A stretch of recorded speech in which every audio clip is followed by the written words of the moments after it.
안녕하세요. 성경플러스입니다. 성경은 이 세상에 끝이 있을 것을 말씀하고 있습니다. 그리고 이 세상의 끝날에는 하나님의 심판이 있을 것을 경고하고 있습니다. 그러나 오늘도 사람들은 이 세상이 영원할 것처럼 살아가고 있습니다. 천지 창조 때부터 있어온 일상의 삶이 영원히 지속될 것이라고 생각합니다.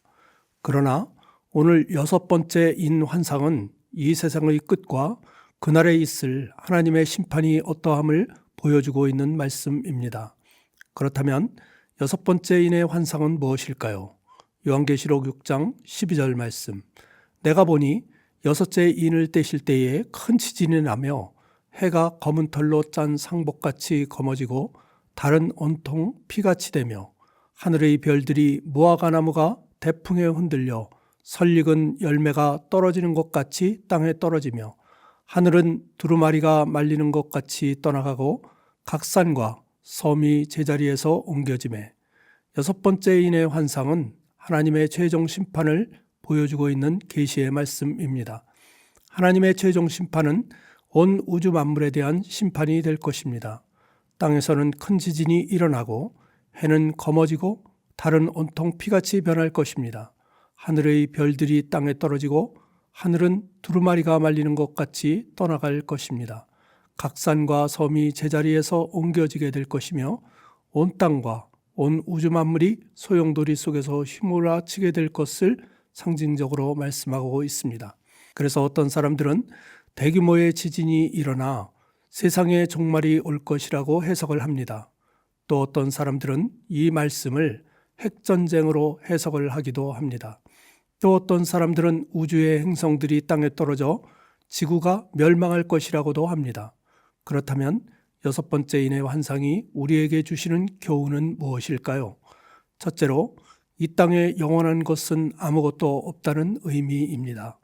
우리들이 의지하고 믿고 살아가는 모든 것들이 헛된 것임을 보여주는 말씀입니다.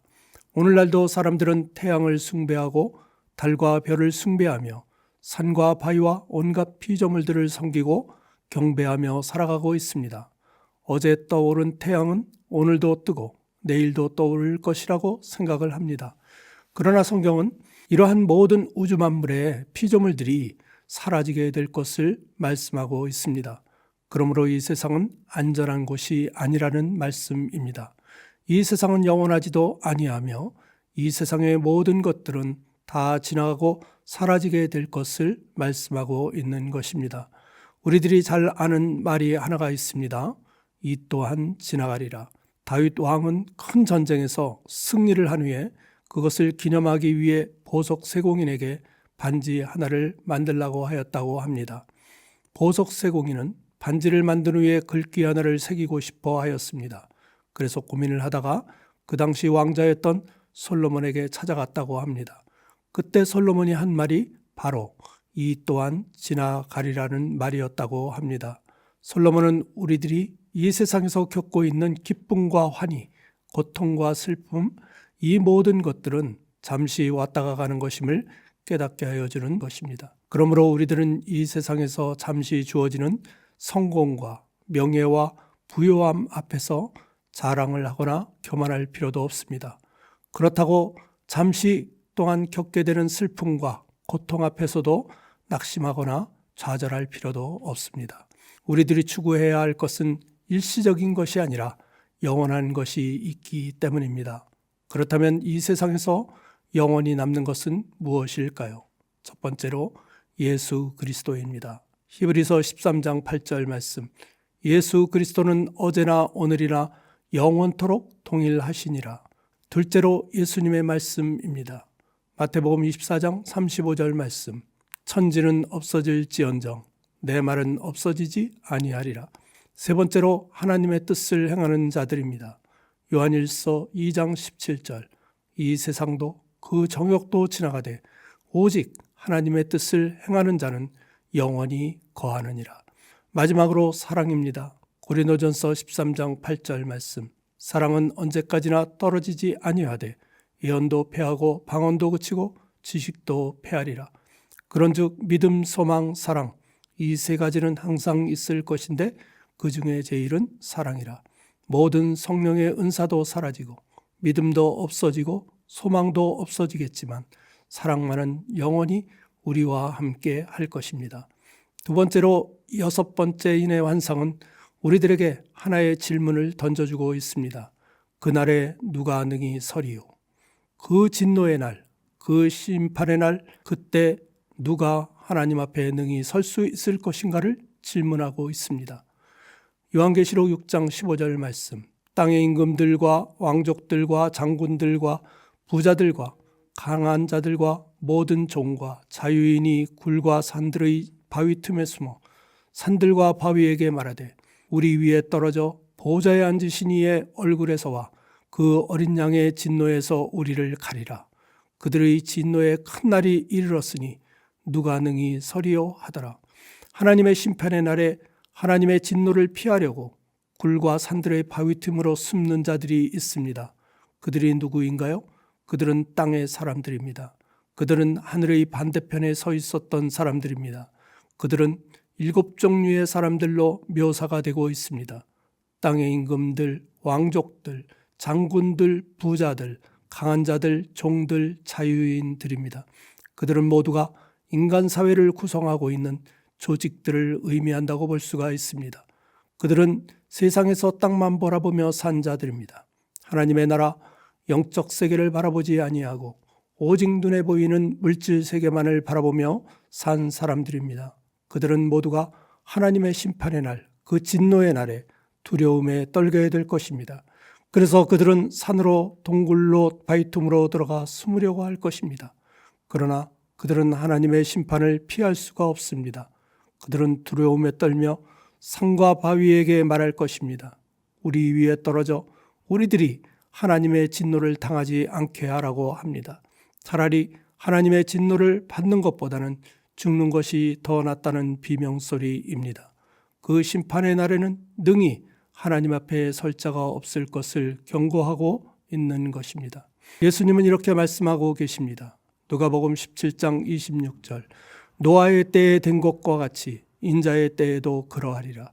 노아가 방주에 들어가던 날까지 사람들이 먹고 마시고 장가들고 시집가더니 홍수가 나서 그들을 다 멸망시켰으며 또 롯의 때와 같으리니 사람들이 먹고 마시고 사고 팔고 심고 집을 짓더니 롯이 소돔에서 나가던 날에 하늘로부터 불과 유황이 비오듯 하여 그들을 멸망시켰느니라. 인자가 나타나는 날에도 이러하리라. 노아는 하나님의 말씀을 듣고 120년 동안 방주를 지었습니다. 그리고 사람들에게 선포를 합니다. 하나님이 홍수를 내려 세상을 멸망시킬 것이라고 말합니다. 그러나 사람들은 그의 말을 믿지 아니하였습니다.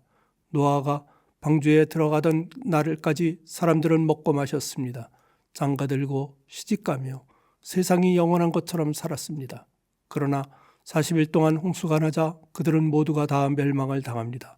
오직 노아의 식구 8명만 살아남은 것입니다. 롯의 때에도 마찬가지였습니다. 소돔과 고모라 성 사람들은 먹고 마시고 사고 팔고 심고 집을 지으며 이 세상에서 영원토록 살 것처럼 살았습니다. 그리고 그들은 하나님의 말씀을 조롱하고 비웃으며 타락한 삶을 살았습니다. 롯이 천사들에 이끌려 성 밖으로 나가자 하늘로부터 불과 유황이 비오듯 쏟아졌습니다. 그 성에 살아남은 자는 롯과 그의 2딸뿐이었습니다.